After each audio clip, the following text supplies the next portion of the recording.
இது எப்போ தான் டாக்டர் எனக்கு சரியாகும் அப்படின்னு கேட்குறவங்க தான் இந்த வீடியோ.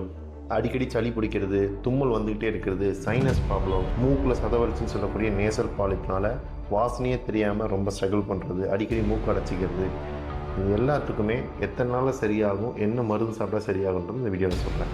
நம்ம சேனலை ஃபாலோ பண்ணிவிட்டு ஃபுல் வீடியோ பாருங்கள். வணக்கம், நான் சித்த மருத்துவர் டாக்டர் கௌஷிக் மோகன். இந்த சுவாச பிரச்சனை எதுவாக இருந்தாலும் எத்தனை நாள் நமக்கு சரியாகும், என்ன மருந்து சாப்பிடணும்னு பார்க்குறதுக்கு முன்னாடி நம்மக்கிட்ட இந்த 3 விஷயம் கண்டிப்பாக இருக்கணுங்க. முதல் விஷயம் ரத்த பரிசோதனை. இந்த பிளட் டெஸ்ட்டில் ஈஸ்னோஃபிலிக் டெண்டன்சி எப்படி இருக்குன்னு நம்ம நோட் பண்ணிடணும்.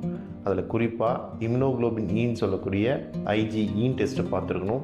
அதுக்கு அடுத்தபடியாக எல்லாருமே காமனாக பார்த்துருக்கக்கூடிய டெஸ்ட் வந்து அப்சல்யூட் ஈஸ்னோஃபிலிக் கவுண்ட். இந்த லெவலை வச்சு தான் நம்ம பார்க்க முடியும் உங்களுக்கு எந்த அளவுக்கும் பாதிப்பு ஏற்பட்டிருக்கு, இது எத்தனை நாளில் சரியாக முடியுன்றது. அடுத்து 2வது விஷயம், நீங்கள் கன்சல்டேஷன் நேரில் வரும்போது உங்கள் நாடி பார்க்கும்போது உங்களுக்கு எந்த குற்றம் பாதிப்பு இருக்குது, இல்லை எது வந்து அதிகமாக இருக்குது, அதுக்கு தகுந்த மாதிரி மருந்து கொடுக்கணும். கூடவே அதை எக்ஸாமினேஷன் பண்ணும்போது நேசல் பாலிப்பாக இருந்தாலும் சரி, சைனஸ் பிரச்சனையான்னு சொல்லி எந்த அளவுக்கு சிவியாரிட்டியாக இருக்குது, இல்லை ஆரம்ப ஸ்டேஜாக, இல்லை வந்து மாட்ரேட்டாக தான் இருக்குது, கொஞ்ச நாள் சாப்பிட்டாலே சரியாயிடுமான்றதை நேரில் வரும்போது தான் நமக்கு தெரியும்.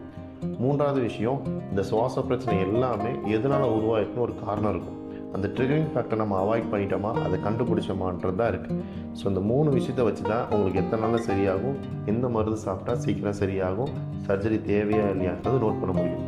உங்களுக்கு இந்த சிரமம்லாம் இருக்குது, இந்த பிளட் டெஸ்ட்டும் நீங்கள் எடுத்திருக்கீங்க அப்படின்னா அந்த வேல்யூஸை மட்டும் கமெண்ட்டில் மென்ஷன் பண்ணுங்கள். உங்களுக்கு என்ன மருந்து சாப்பிட்டா சரியாகும், எத்தனை நாள் சாப்பிடணுன்றதை தெளிவாக டீட்டெயிலாக சொல்லிடுறேன். இந்த வீடியோ உங்களுக்கு பிடிச்சா லைக் பண்ணுங்கள், உங்களுக்கு தெரிஞ்ச ஃப்ரெண்ட்ஸுக்கு ஷேர் பண்ணுங்கள். தேங்க்யூ.